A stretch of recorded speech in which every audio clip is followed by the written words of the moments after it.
بسم اللہ الرحمن الرحیم۔ السلام علیکم ورحمۃ اللہ وبرکاتہ۔ امید کرتی ہوں کہ تمام دیکھنے والے خیر و عافیت سے ہوں گے، اللہ تعالیٰ کی رحمتوں کے سائے میں ہوں گے۔ تو میرا عنوان احادیث نبی صلی اللہ علیہ وآلہ وسلم، موضوع چل رہا تھا مساکات کا بیان، جس کا حوالہ بخاری شریف کی کتاب۔ تو آج کی حدیث ہے کہ صحابیہ اسماء بنت ابی بکر رضی اللہ تعالیٰ عنہ بیان کرتی ہیں کہ ایک مرتبہ نبی کریم صلی اللہ علیہ وآلہ وسلم نے جب سورج گرہن لگنے پر سورج گرہن کی نماز ادا کی تو آقا علیہ الصلوۃ والسلام نے ہم سے بیان فرمایا کہ سورج میرے اتنے قریب آ گیا کہ میں نے سوال کیا میں بھی ان دوزخیوں میں سے ہوں۔ حضرت اسماء بنت ابی بکر بیان کرتی ہیں کہ مجھے ابھی بھی یاد ہے کہ رسول اللہ صلی اللہ علیہ وآلہ وسلم نے ہم سے یہ بھی فرمایا تھا کہ پھر میری اچانک نظر دوزخ میں ایک ایسی عورت پر پڑی کہ جس کو بلی نوچ رہی تھی۔ تو اس پر پھر آقا علیہ الصلوۃ والسلام نے سوال کیا کہ اس کو کس چیز کا عذاب ہے، تو آقا علیہ الصلوۃ والسلام کے ساتھ والے فرشتے نے آقا علیہ الصلوۃ والسلام کو جواب دیتے ہوئے فرمایا کہ یہ عورت بلا وجہ بلی کو باندھ کے رکھتی تھی اور اس پر ظلم ڈھاتی تھی، یہاں تک کہ وہ بلی بھوکی پیاسی مر گئی۔ اس حدیث پاک میں صحابیہ حضرت اسماء بنت ابی بکر بیان کرتی ہیں کہ نبی کریم صلی اللہ علیہ وآلہ وسلم جب سورج گرہن لگنے پر سورج گرہن کی نماز ادا کر رہے تھے تو اپنے صحابہ کرام سے وہ ماجرا بیان کر رہے تھے کہ سورج کو اتنی گرمی کی شدت میں مبتلا کر دیا گیا، یعنی جہنم کو اتنا قریب کر دیا گیا، جہنم کے عذاب کو اتنا سخت کر دیا گیا کہ آقا علیہ الصلوۃ والسلام نے وہ سارا جہنم کا منظر دیکھا اور خوفزدہ ہو گئے اور محسوس کرنے لگے کہ شاید میں بھی جہنمیوں میں سے ہوں۔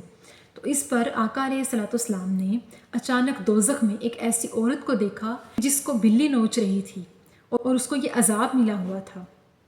تو اتنے میں آقا علیہ الصلوۃ والسلام نے سوال کیا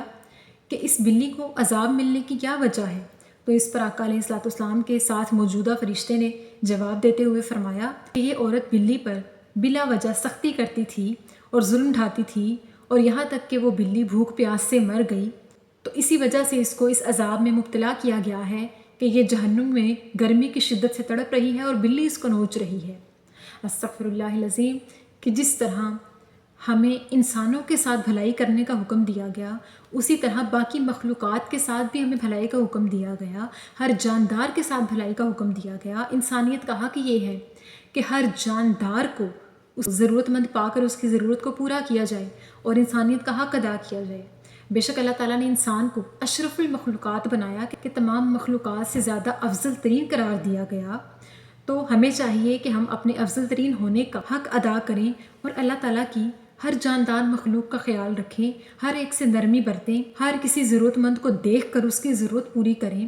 جانوروں پر ظلم نہ کریں، چھوٹوں پر شفقت کریں، بڑوں کی عزت کریں، اور اگر ہمارے سامنے کوئی بھوکا پیاسا جانور یا انسان آ جائے ہمیں فوراً سے اس کے کام آنا چاہیے کہ بھوکے کو ہم کھانا کھلا دیں، پیاسے کو ہم پانی پلا دیں۔ بے شک اس نیکی کا اللہ تعالیٰ نے عظیم اجر رکھا ہے۔ بے شک تمام بھلائیوں میں سے سب سے بہترین بھلائی کسی کو کھانا کھلا دینا اور کسی کی پیاس بجھا دینا ہے۔